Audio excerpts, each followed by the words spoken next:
आपने बाबर आजम से मुलाकात की। अच्छा, तो अभी बाबर आजम से आपकी मुलाकात हो गई तो इट मीन्स आप बाबर की तारीफ ही करेंगे अब। उनसे इस मैच में रन्स नहीं हुए, लेकिन अच्छी बात यह है कि उनसे रन्स नहीं हुए फिर भी पाकिस्तान जीत गया है। थोड़ा सऊद शकील के हवाले से ज़रूर बताइएगा। देखिए, ये नंबर 5 उनकी स्लॉट नहीं है, इनकी ये बेसिक स्लॉट, लेकिन उसके बावजूद जिस तरह उन्होंने बैटिंग की है, ये अपने आप भी खेलना जानते हैं और ये टेल को खिलाना जानते हैं। ये हमने फर्स्ट क्लास में देखा था। जैसा आपके अगले आईसीसी के चेयरमैन है, ये बात याद बिल्कुल रखिएगा। सही बात है। और उन्होंने 45 मिनट पहले ही एशिया कप का स्केड्यूल अनाउंस कर दिया। एक इंसान अगर आपको मारता चला जाएगा तो क्या आप कितनी दफ़ा उसके पास वापस जाएंगे कि आओ मारो मारो मुझे, प्लीज़ मारो।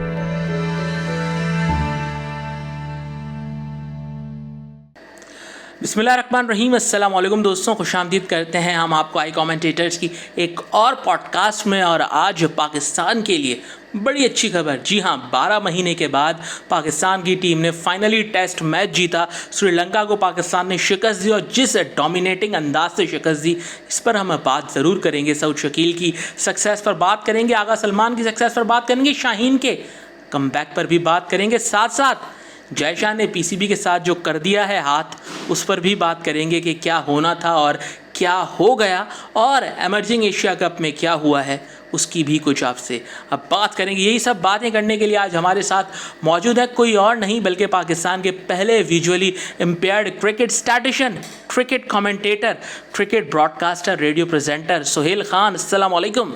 वालेकुम अस्सलाम और अस्सलाम वालेकुम तमाम देखने और सुनने वालों को भी। अच्छा सोहेल खान, सबसे पहले तो ज़रा मुझे आप बताइएगा कि अभी कुछ एक हफ़्ता पहले की बात है, आपने बाबर आजम से मुलाकात की थी और आपने बाबर आजम को बड़ी मुबारकबाद दी, बड़ी विशेष दी। ज़रा थोड़ा सा इस हवाले से हमारे व्यूअर्स को बताइएगा। बिल्कुल, बाबर आजम एक तो हज से वापस आए थे और फिर श्रीलंका के दौरे की तैयारी के सिलसिले का जो कैंप यहाँ पर कराची में जारी था, उसमें मुझे जाकर मौका मिला कि बाबर आजम के साथ मुलाकात की जाए और मुलाकात में उनको न सिर्फ हज की मुबारकबाद दी जाए बल्कि जो आने वाली पाकिस्तान की क्रिकेटिंग मसरूफियात हैं उनके हवाले से भी उनसे कुछ गुफ्तगू की जाए, उनकी तैयारियों के हवाले से कि क्या मामलात हैं, क्या तैयारी है। और जो बाबर आजम का कॉन्फिडेंस मैंने देखा है, मैंने बाबर आजम को मुझे याद है कि पहली मरतबा 2016 के डोमेस्टिक सीज़न में जब SSGC के एक मैच में नुमाइंदगी कर रहे थे तब देखा था लाइव, और उसके बाद मेरी इनसे जो मुलाकात रही है ओवरऑल एक तरीके से तो बहुत अच्छा लगा उनको। अच्छा सोहेल खान, लेकिन आपने बाबर आजम को ये बोला कि कभी मिलने का मौका नहीं मिला, मेरी आपसे पहली मुलाकात है, लेकिन अभी आपने उस मैच का तस्करा कर दिया UBL स्पोर्ट्स कॉम्प्लेक्स कराची में, तो मेरे साथ ही आप बाबर आजम से मिले थे। बिल्कुल मुलाकात हुई थी, लेकिन वो ऐसी बात है, वो एक उस वक्त एक बड़ी वो एक पार्शल थी आप कह लें मुलाकात थी, लेकिन हाँ मुलाकात ज़रूर हुई थी बाबर से। उसके अलावा लेकिन अभी तो स्पेशली आपको बुलाया गया, जहाँ पे पाकिस्तान की टीम का ड्रेसिंग रूम सेटअप किया गया था कैंप के दौरान, और वहीं पर आपने मुलाकात की। ये प्रॉपर एक मुलाकात है, वरना मुलाकातें तो खैर प्रेस कॉन्फ्रेंस में भी होती रही हैं, लेकिन ये एक प्रॉपर मुलाकात। अच्छा, तो अभी बाबर आजम से आपकी मुलाकात हो गई तो इट मीन्स आप बाबर की तारीफ ही करेंगे अब। देखिए, अब तक कोई ऐसी बाबर की बात, अगर इस मैच की मैं नाकामी पे उन पे खिलाफ पे बात करूँ, ठीक है, उनसे इस मैच में रन्स नहीं हुए, लेकिन अच्छी बात यह है कि उनसे रन्स नहीं हुए फिर भी पाकिस्तान जीत गया है। ये कितनी बड़ी बात है। अच्छा सोहेल, 8 मैचेस ऐसे पाकिस्तान ने खेले जिसमें कहा जा रहा था कि पाकिस्तान अगर 5 मैच भी जीत जाता है तो पाकिस्तान शायद पिछली टेस्ट चैंपियनशिप के फाइनल के लिए क्वालिफाई कर जाता, लेकिन पाकिस्तान तमाम मैचेस जो है वो हारा, जिसमें कि हम बात करें एक श्रीलंका से मैच हारा, एक आपने ऑस्ट्रेलिया से मैच हारा, फिर इंग्लैंड से आपने 3 मैचेस हारे, न्यूजीलैंड से आपने 2 ड्रॉ किए। उसके बाद ये वाली विक्ट्री आप पाकिस्तान के लिए कैसे देखते हैं? और जीते तो हम पिछले साल भी पहला मैच थे। बिल्कुल पहला मैच जीते थे और वही आखिरी मैच जीते थे, उसके बाद 365 दिन के बाद आज ही की तारीख थी। अच्छा, सीरीज़ में बड़ी कॉमन फैक्टर है कि वो सीरीज़ भी इसी तरह थी, 16 से 20 पहला टेस्ट, 24 से 28 दूसरा टेस्ट, और ये वाली सीरीज़ भी कुछ इसी तरह है। उसमें भी हम पहला टेस्ट जीते थे, इसमें भी हम पहला टेस्ट जीते। और एक और चीज़ बताऊँ, वो वाली सीरीज़ का पहला मैच भी हम 4 विकेटों से जीते थे, ये वाली टेस्ट सीरीज़ भी हम 4 विकेटों से जीते। और एक और चीज़ मैं आपको बताता हूँ, उसमें भी एक ओपनर नॉट आउट आया था, इसमें भी एक ओपनर नॉट आउट आया। क्या बात है, मैं आपको मजीद बताता हूँ, उसमें भी बाबर आजम कप्तान थे, इसमें भी बाबर आजम कप्तान थे। तो बात ये है कि अच्छा और भी बड़ी चीज़ें हैं कि उसमें भी जो है वो हमारे वो यही ओपनर थे, इसमें भी यही ओपनर है। तो खैर बातें बहुत सारी ऐसी अगर हम रिजेम्बलेंस दिखाएं तो फिर निकल के आती है, लेकिन डेट्स बहुत इंपॉर्टेंट है और सोहेल खान को डेट्स हमेशा याद रहती है, इसीलिए मैंने हमारी प्रोडक्शन टीम को कहा कि ये हमने आज की डेट पर ही रिलीज़ करना है। इसलिए हम इस सवाल से से बात करें सऊद शकील, कराची से इस बैट्समैन का ताल्लुक 2014 में पाकिस्तान के लिए अंडर 19 वर्ल्ड कप खेलते हैं, फिर 2000 मेरे ख्याल से 17 या 18 में पहली मरतबा पाकिस्तान के लिए मुंतखब होते हैं। तब से पाकिस्तान टीम के साथ सफ़र कर रहे थे, कभी मौका नहीं मिला। थोड़ा सऊद शकील के हवाले से ज़रूर बताइएगा। उर्दू वाला सफ़र भी कर रहे थे और इंग्लिश वाला सफ़र भी कर रहे थे, मौका नहीं मिला। सही आपने कहा, अंडर 19 वर्ल्ड कप हो, डिपार्टमेंट हो, PTV, नेशनल बैंक, कराची, एक वक्त आया था रावलपिंडी से भी खेलने लगे थे, ऐसा भी उन पर एक वक्त आ गया था, लेकिन उसके बावजूद बड़े डिटरमेंट रहे। इंग्लैंड गए 2016 में, मुझे याद है, पाकिस्तान की टीम के साथ, वहाँ पे भी रन्स किए। उसके बाद बड़ी मुश्किल से एक वनडे डेब्यू उनका हुआ, फिर लॉर्ड्स में 50 पे ड्रॉप, लेकिन फाइनली इन्हें टेस्ट मैच में मौका मिला और मेरा ख्याल है जिस तरह से उन्होंने रन्स कर दिए हैं। मसला यहाँ पर यह है कि जो खिलाड़ी PSL खेलता है ना, वो नज़रों में आता है। PSL वाले मामलात में सऊद शकील कभी नहीं रहे, लेकिन उसके बावजूद हमें पता था, क्योंकि हम हम डोमेस्टिक क्रिकेट को फॉलो करते हैं, कि ये कितने डिटरमेंट हैं, ये टेक्निकली कितने साउंड हैं। हालांकि ये 1 डाउन के खिलाड़ी हैं, ये नंबर 5 उनकी स्लॉट नहीं, बल्कि नहीं है इनकी ये बेसिक स्लॉट, लेकिन उसके बावजूद जिस तरह उन्होंने बैटिंग की है, ये अपने आप भी खेलना जानते हैं और ये टेल को खिलाना जानते हैं। ये हमने फर्स्ट क्लास में देखा था। मुझे इनके एक वो 187 भी याद है, जो इनका पहले हाईएस्ट भी था, लूजिंग कॉस्ट में था, लेकिन उसमें जिस तरह ये टेल को खिलाते रहे, इसमें भी उन्होंने नसीम शाह को जिस तरीके से खिलाया। ये जो तनकीदें हो रही हैं कि ये डेड बैट के साथ डल हो गए थे, तो भाई पहला मकसद आपका क्या था कि श्रीलंका को गेम से आउट करें। बिल्कुल ऐसे ही है। जब गेम से आप श्रीलंका को आउट करेंगे तो जीत की बुनियाद डलेगी। अगर आप उसमें कोई रन बनाने के लिए आउट हो जाते, बढ़तरी इतनी नहीं होती, तो वो रिलैक्स होते। लेकिन ये 149 की लीड ही थी, क्योंकि आपने ये मैच जीता ज़रूर है, लेकिन ये 131 for 6 आपने चेस किया है।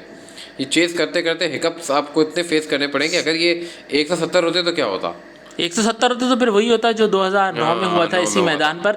लेकिन सोहेल, बात ये करनी चाहिए ना कि जैसे पहले हम बात कर रहे थे, जब पाकिस्तान के 5 खिलाड़ी 101 पे आउट हो गए थे और कहा ये जा रहा था कि यार मिरेकल हो जाए, पाकिस्तान श्रीलंका का स्कोर इक्वल कर दे। उसके बाद फिर बात ये हो रही थी कि यार चलो अब जो सिचुएशन बन गई है, 50 की लीड पाकिस्तान ले ले कम से कम। फिर सोचा गया नहीं यार, अब 100 की लीड ले ले पाकिस्तान। लेकिन पाकिस्तान ने तकरीबन 149 यानी कि 150 की लीड जाके पाकिस्तान ने ली और उसके बाद ही ये सारी विक्ट्री पॉसिबल रही। लेकिन सोहेल, बात यह है कि जब कोई कामयाब हो जाता है तो क्रेडिट लेने हर कोई आ जाता है।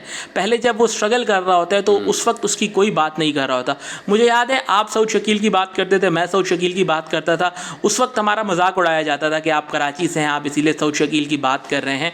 फिर अब जब सऊद शकील खेले हैं तो बहुत ज़्यादा क्रेडिट लोग लेने की कोशिश कर रहे हैं, लेकिन आपने और हमने चीज़ें देखी हैं, हम मैदान में गए, हमें पता है कि सऊद शकील कहाँ से खेले हैं, कहाँ से बिलोंग करते हैं। आज़म खान के पास वो 12-13 साल की उम्र से आए थे और वहीं से उन्होंने अपने कैरियर का आगाज़ किया। फिर 2010 में पेप्सी क्रिकेट स्टार्स के लिए सऊद शकील पहली मरतबा मुंतखब हुए थे और पेप्सी क्रिकेट स्टार्स के बाद फिर वो पाकिस्तान क्रिकेट क्लब हो गए, उमर एसोसिएट्स हो गए, वहाँ से खेलते रहे। फिर पाकिस्तान 19 से खेले, फिर रीजन और डिस्ट्रिक्ट और ये सारी क्रिकेट खेलते रहे। तो सोहेल, PSL को बेस बनाकर बहुत ज़्यादा बैश किया जा रहा है कोयटा ग्लैडिएटर्स की मैनेजमेंट को, नदीम उमर साहब को। आपने खुद देखा है सऊद का ब्रॉटअप कराची में, आप क्या कहेंगे इस हवाले से? देखिए, प्रॉपर बात यह है कि ठीक है सऊद शकील नहीं खेले PSL, लेकिन टीम के साथ रहें। और बात है कि हकीकत पसंद अगर हम सोचें तो शायद सऊद शकील T20 क्रिकेट से ज़्यादा 4-डे को ही सूट करते हैं। नहीं खेल पाए एक अलग बात है, तो इसमें और बड़े मसले मसाइल होते हैं। PSL में आपको बहुत सारे प्लेयर्स को एडजस्ट करना पड़ता है, इंटरनेशनल बहुत सारे मामला होते हैं। लेकिन heads of to Azam Khan और नदीम उमर, एक मतलब आप नो डाउट इसका अगर बहुत ज़्यादा जो क्रेडिट जाता है, पर बहुत ज़्यादा क्या नहीं को जाता है कि जिन्होंने इन पर मेहनत की। नहीं भी खेले तो क्या हुआ, एटलीस्ट अपनी टीम के साथ तो रखा। अब बहुत मुश्किल हो जाता है कहीं। अब आप देखें ना, आगा सलमान को तो किसी ने पिक भी नहीं किया, is much better white ball player than Saud Shakeel, लेकिन उसको तो किसी ने पिक भी नहीं किया। अब मैं बात करूं, अंडर एस्टिमेटेड है आगा सलमान ने। ठीक है, उस सीजन में रन्स नहीं किए थे जब ये पहली बार सेलेक्ट हुए थे, लेकिन उनमें भी कैपेबिलिटीज हमने देखी थी। आगा सलमान की बात मैं जरूर आपसे करना चाहूंगा। आगा के बारे में क्या बताएंगे? As an off spinner career का आगाज किया था, स्टार्ट किया था और लाहौर के लिए HBL वगैरह के लिए बड़ी मेहनत करते हैं। लाहौर कलंदर्स के लिए खेले भी हैं और बड़े, मुझे मैच याद है 50 रन किए थे वो, बड़ा कम लो स्कोरिंग मैच में। आगा सलमान केपेबल प्लेयर है। उनकी जो सिलेक्शन थी वो कोई, आप इसमें यकीनी तौर पर हम क्रेडिट देंगे कहीं ना कहीं मोहम्मद वसीम को भी और उस वक्त की जो टीम थी जिन्होंने आगा सलमान को सेलेक्ट किया, पिक किया। बड़ी तनकीद हुई कि लाहौर और ये वो, लेकिन ही इज़ केपेबल। देखें, कभी कभी मैं एक बात कहूँ कि बहुत सारे जो बात की जाती है ना सिफारिश, देखें कभी कभी किसी अच्छे प्लेयर की भी सिफारिश आ जाती है। वो टैलेंटेड होता है, लोग ज़रूरी देखें, सिफारिश उसी की होती है जो कुछ कर पाएगा। अगर किसी की नहीं होगी वो खुद ही नाकाम होकर साइड में हो जाएगा। लेकिन जिसकी सिफारिश अगर आप भी गई और अच्छा है तो फिर आप अच्छी बात है, फिर आप जिसने भी, अगर मिसाल है ये जो बड़ी बातें हुई थी कि आगा सलमान तो बड़ा सिफारिशी है, चले मानकर चले हैं सिफारिशी, अगर सिफारिशी है तो आप जिसने भी उसकी सिफारिश की आपको क्रेडिट, उस बंदे को क्रेडिट देंगे जिसने आगा सलमान को सेलेक्ट कराया? बिल्कुल बिल्कुल बिल्कुल, आप सही कह रहे हैं सोहेल। शाहीन शाह अफरीदी का कमबैक, हालांकि मेरा ओपिनियन इसमें ये था कि हमारा एशिया कप का साल है, वर्ल्ड कप का साल है, शाहीन को रेड बॉल में नहीं खेलना चाहिए, लेकिन शाहीन हमें रेड बॉल में नजर आए और अपना इम्पैक्ट डालते हुए नजर आए। जहां उन्होंने अर्ली विकेट्स ली पहली इनिंग्स में, तो सेकंड इनिंग्स में उन्होंने टेल को रैप अप किया और पाकिस्तान के लिए एक अच्छा और वाइटल रोल प्ले किया इस कामयाबी में। वर्कलोड मैनेजमेंट बहुत ज़रूरी है, सेम हेयर, बिल्कुल आपने खिला दिया शाहीन को, ठीक है, परफॉर्म भी कर दिया, सब बातें अपनी जगह, लेकिन प्रॉब्लम ये नहीं है कि वो रेड बॉल खेले, प्रॉब्लम ये है कि इससे पहले वो नॉटिंघमशायर से पूरा सीज़न खेले और यहीं से दी 100 खेलने चले जाएंगे। मैं अभी भी पीसीबी से यही मैं चाहूँगा कि आप इनको दी 100 खेलने से रोकिए। 100 बॉल क्रिकेट T20 से भी ज़्यादा फास्टर उस पर होती है और खुदा ना खासा अगर इंजरी उनको हो गई तो फिर मसले मसाइल हो जाएंगे। तो मैं अभी भी कहूँगा कि पीसीबी के, भले आपको अभी रिसेंटली मैंने देखा बांग्लादेश ने शाकिब अल हसन और लितन दास को पैसे दिए, वो IPL नहीं खेले थे, तो आपको अगर पैसे देने पड़ते हैं आप बिल्कुल दीजिए इनको, लेकिन इनको दी 100 खेलने से रोकिए। ये दी 100 वगैरह तो बाद में भी चलते रहेंगे, लेकिन अभी फ़िलहाल ये जो 1 महीने का वक्त है, ये मैं समझता हूँ कि स्पेशली जो हमारे फास्ट बॉलर्स हैं, शाहीन आफरीदी, एहसानुल्लाह का भी वहाँ कॉन्ट्रैक्ट है, हारिस रऊफ़, नसीम शाह वगैरह का, वो तो और मुश्किल, लंका लीग के कॉन्ट्रैक्ट है। तो मैं समझता हूँ कि इनको ये लीगें खेलने से स्पेशली फास्ट बॉलर्स को रोकिए, या फिर आप उन्हें एटलीस्ट इतना कीजिए कि 5 मैचेस दिए, उनके मैचेस सेलेक्ट कीजिए कि इतने मैचेस के बाद आपने आना है। वैसे भी अफगानिस्तान क्रिकेट बोर्ड ने, आपको पता चला होगा, कंफर्म कर दी है सीरीज, तो वो भी होगी। ठीक, बिल्कुल ठीक आपने कहा सोहेल। कभी माजी में आपने ऐसा देखा है कि पाकिस्तान का कोई ऐसा विकेट कीपर हो जो मैन ऑफ द सीरीज़ बने और उसके बाद उसकी जगह को लेके इतनी सारी बातें की जाएँ कि उसको खेलना चाहिए, नहीं खेलना चाहिए, फिर एक टेस्ट मैच में जहाँ पर आपके बाकी बैट्समैन भी कुछ नहीं कर सके वहाँ पर फेलियर हो तो प्रॉपर उनके अगेंस्ट कैंपेनिंग स्टार्ट की जाए? तो आप समझ ही गए होंगे मैं किस हवाले से बात कर रहा हूँ। मुझे अफसोस होता है कि ये बातें क्यों की जाती हैं। एक अच्छा खासा मैन ऑफ द सीरीज़ है, बाबर आजम ने जिस तरह प्रेस कॉन्फ्रेंस में जवाब दे दिया, मुझे अच्छा लगा वो जवाब, कितना स्ट्रेट फॉरवर्ड होकर उन्होंने जवाब दिया, और देना भी चाहिए। और ये सब मेरा ख्याल है ये बात तो करनी ही नहीं चाहिए थी, उनकी जगह को लेकर डिस्कशन बनता ही नहीं है। एक बंदा खिलाड़ी जो प्लेयर ऑफ द सीरीज़ है, कोई वजह ही नहीं है, कोई लॉजिक ही नहीं है कि वो परफॉर्मेंस उसकी ऐसी है कि वो नेक्स्ट मैच ना खेले। और अब 4 इनिंग्स अच्छी खेलने के बाद अगर वो नहीं 1 इनिंग्स अच्छी खेल सका तो उस पर तनकीद भी नहीं बनती। ठीक है, मैं इस फेवर में हूँ कि रिजवान ऐसा बैटर खेलें कहीं ना कहीं, लेकिन मैं ये कभी नहीं कहूँगा कि सरफराज अहमद को आप इस एटलीस्ट ये पूरी सीरीज़ में से उनकी जगह पे बात करें या उनको बाहर निकालने की बात। चले, इस सीरीज़ के हवाले से तो हम आगे भी बात करेंगे। कल जो जय शाह ने हाथ कर दिया पाकिस्तान के साथ, उसके बारे में आप क्या कहेंगे? पीसीबी की परसों प्रेस रिलीज आई कि पाकिस्तान क्रिकेट बोर्ड की मैनेजमेंट कमेटी के जो सरबराह हैं ज़का अशरफ, चौधरी ज़का अशरफ, वो एशिया कप के स्केड्यूल का ऐलान करेंगे और ट्रॉफी अनवील करेंगे। और कल शाम 7:15 बजे का वक्त दिया गया था, लाहौर के निजी होटल में ये तकरीब होनी थी और होस्ट था पाकिस्तान, इसीलिए ये राइट पीसीबी के सरबराह को दिया गया था। लेकिन इवेंट से ठीक 45 मिनट पहले जय शाह ने अपने ट्विटर पे एज एन ACC प्रेसिडेंट जो है वो I am pleased, we are pleased नहीं, आई एम प्लीज्ड, बल्कि मैं प्लीज्ड हूँ, ये अनाउंस करते हुए, या मुझे खुशी हो रही है ये अनाउंस करते हुए, और उन्होंने 45 मिनट पहले ही एशिया कप का स्केड्यूल अनाउंस कर दिया। एक इंसान अगर आपको मारता चला जाएगा तो क्या आप कितनी दफ़ा उसके बाद वापस जाएंगे कि आओ मारो मारो मुझे, प्लीज़ मारो?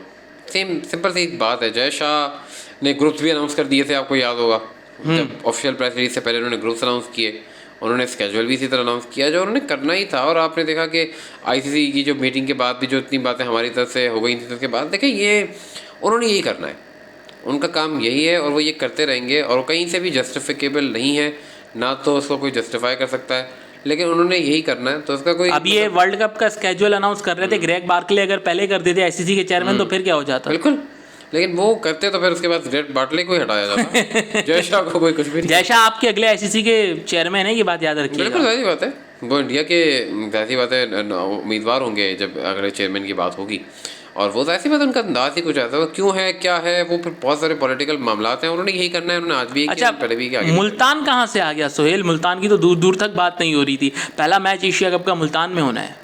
ये मुझे भी समझ नहीं आया। वैसे तो मैं ठीक है यार, लाहौर में हो जाते मैच या फिर दूसरा अगर कोई शहर था तो कराची का हक बनता था मेरा ख्याल है। अब ये नहीं इसलिए कह रहा कि कराची में रहकर ये बात करो, लेकिन ऑफिशियली भी कराची और लाहौर आपके 2 सिटीज़ हैं, 2 मैच आप कराची में रख लेते, 2 मैच आप लाहौर में रखते, पाकिस्तान का 1 मैच कराची में होता है 1 मैच। लेकिन ठीक है, मुल्तान का तो कोई लिया पे 4 मैच लाहौर में हो जाते। मुझे नहीं समझ आया कि मुल्तान, चले रावलपिंडी भी क्यों नहीं आता, कि चलो दूसरा अगर कराची नहीं भी तो फिर रावलपिंडी फिर भी ठीक है, लेकिन मुल्तान कहाँ से आया, किसके कहने पे आया या क्या जका साहब मामला खुद रहे? साउथ पंजाब से हैं हाँ, शायद इसलिए। तो शायद यही एक रीज़न लगता है। और तो अच्छा, पाकिस्तान इंडिया के 2 मैचेस, एक 2 सितंबर को और एक प्रॉबेबली 10 सितंबर को।